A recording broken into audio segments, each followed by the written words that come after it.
representing California's 9th District. Congresswoman, good evening. It's nice to have you on with us. Good evening. I'm glad to be with you, Thomas. You were on the House Appropriations Committee, which approved the money for Joplin after making cuts yesterday. So how did the committee go ahead and decide what to cut? And I also want to get your opinion about how you feel about that process.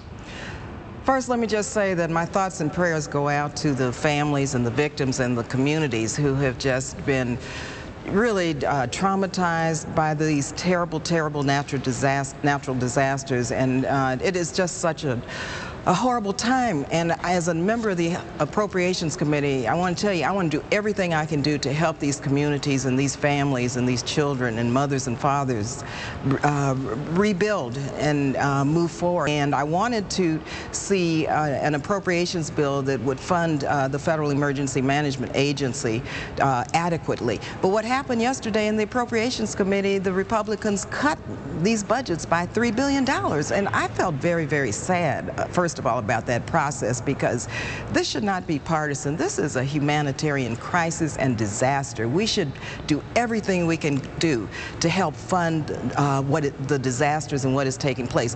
First of all, they cut first responder funding. They cut assistance to communities at high risk of terrorist attacks. They cut our firefighters training programs. They cut funds for port security and rail security. They cut disaster relief.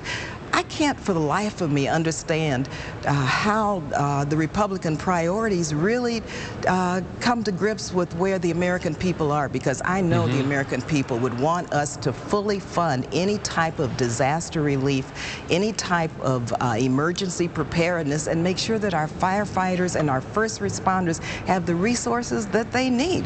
It's about priorities, and I'm quite frankly, sad about this. It was horrible. Congresswoman, as we continue to watch the forecast for the area, deadly storms continuing to affect the South, multiple states.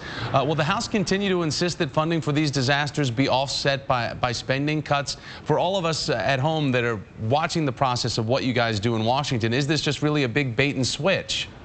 Well, let me tell you, Democrats are not saying this.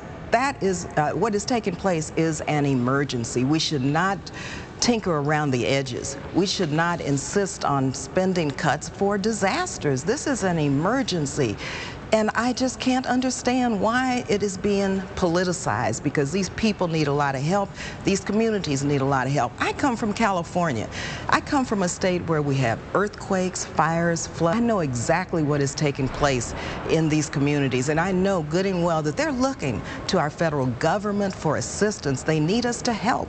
And so to cut by $3 billion these budgets in the midst of this, my God, I think this is very cruel, and I think it's wrong. And believe you me, there are many of us who are going to continue to fight to make sure that these communities have the resources that they deserve and that they need, especially in this time of crisis. I have been a resident of California, a resident of your state, so I know about earthquakes, fire, floods, mudslides. I've also been a resident of Nebraska, where I know about the damage that can come and the heartbreaking damage that comes after a tornado can come in and take your home away. So how are your Republican colleagues who have constituents that are affected directly right now by the storm situations that we've been watching across this country? How are they responding to their constituents? How can they look them in the face and tell them that relief is on the way when it's being held hostage almost in Washington, D.C.?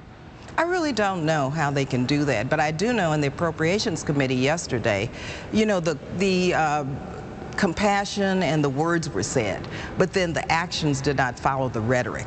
And so I don't know how they explain this to people, that they're cutting $3 billion from a budget.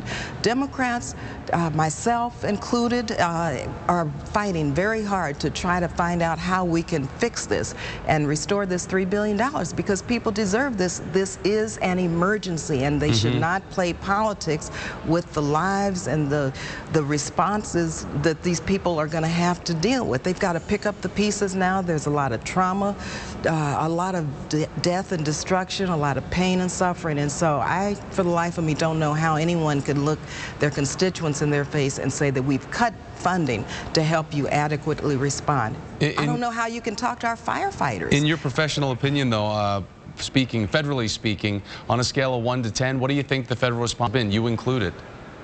Well, based on yesterday's vote in the Appropriations Committee, I think it's pretty dismal. But I'm going to tell you myself, I voted not for what they did. All of the Democrats opposed what the Republicans did yesterday. And so we're working very hard to figure out a way, because given the fact that we're in the minority, of course, in the House, the Republicans don't want to work in a bipartisan way to try to help move this forward. So we're fighting very hard to try to determine a way that we can restore this $3 billion without allowing this to be politicized. This is about people's lives, about people's communities, and we've got to help, and we've got to help immediately. And as we see, you're still late at work this evening. Congresswoman Barbara Lee of California, thanks for joining us tonight. Thank you. Mitt Romney once said that President Obama's attempt to rescue the auto industry